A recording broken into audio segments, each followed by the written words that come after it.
नमस्कार। आज बात करते हैं एक ऐसी जगह की जिसे कहते हैं पृथ्वी पर भगवान शिव का अपना घर। जी हाँ, हम बात कर रहे हैं काशी विश्वनाथ मंदिर की। ये सिर्फ कहने की बात नहीं है। ये इस मंदिर की आत्मा है, इसका सार है। तो फिर सवाल उठता है कि आखिर ऐसा क्या है जो काशी विश्वनाथ को इतना खास, इतना पवित्र बनाता है। चलिए इसी सवाल का जवाब ढूंढते हैं। अच्छा, इसकी अहमियत को अगर सच में समझना है ना, तो हमें चलना होगा समय में बहुत पीछे, इसकी पौराणिक कथाओं की गहराइयों में। देखिए, काशी विश्वनाथ मंदिर कोई आम मंदिर तो है नहीं। ये उन 12, जी हाँ, पूरे भारत में फैले 12 सबसे पवित्र ज्योतिर्लिंगों में से एक है। लेकिन ये ज्योतिर्लिंग आखिर होता क्या है? और सबसे बड़ा सवाल, पहला ज्योतिर्लिंग यहीं काशी में कैसे प्रकट हुआ?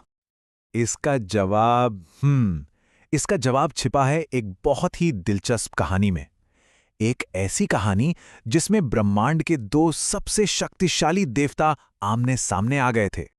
शिव पुराण में जिक्र है कि ये विवाद था श्रेष्ठता को लेकर, कि दोनों में से कौन बड़ा है।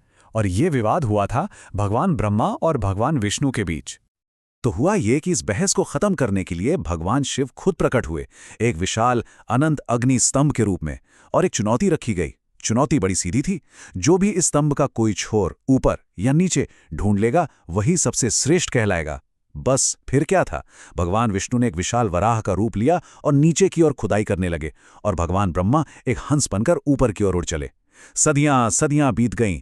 आखिरकार विष्णु ने तो अपनी हार मान ली, लेकिन ब्रह्मा जी ने उन्होंने एक झूठ कह दिया कि उन्हें स्तंभ का ऊपरी सिरा मिल गया है।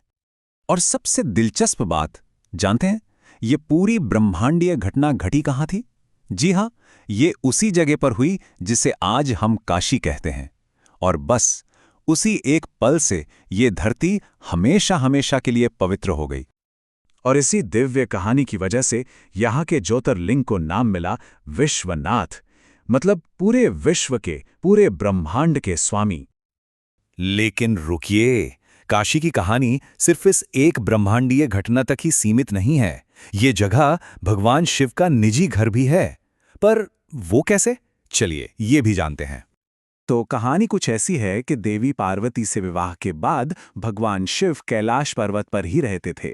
अब एक दिन देवी पार्वती ने अपने खुद के घर की इच्छा जताई। तो सोचिए, भगवान शिव उन्हें कहाँ लेकर आए होंगे? जी, वो उन्हें लाए अपने सबसे प्यारे शहर काशी। ये सिर्फ एक कथा नहीं है, बल्कि एक बहुत ही गहरी आस्था है। एक ऐसी आस्था जो काशी को वो शहर बनाती है जिसके बारे में कहा जाता है कि वो हमेशा हमेशा के लिए खुद शिव के संरक्षण में है।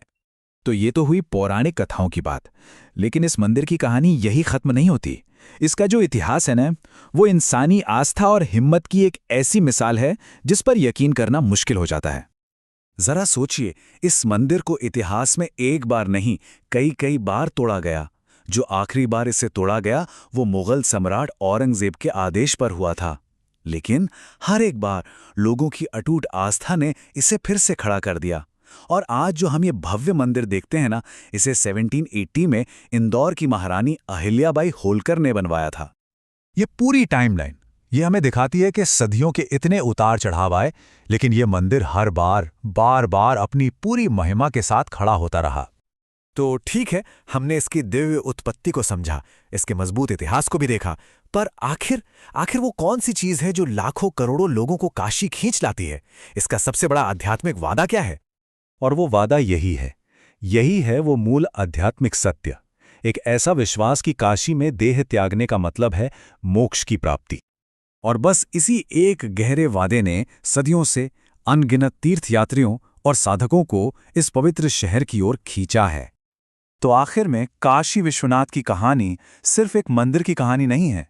नहीं, ये कहानी हमें दिखाती है कि कैसे कैसे पौराणिक कथाएं, इंसानी भक्ति जिसकी कोई सीमा नहीं, और एक दिव्य वादा, ये सब मिलकर एक जगह को सच में ब्रह्मांड के स्वामी का पृथ्वी पर सबसे पसंदीदा घर बना सकते हैं।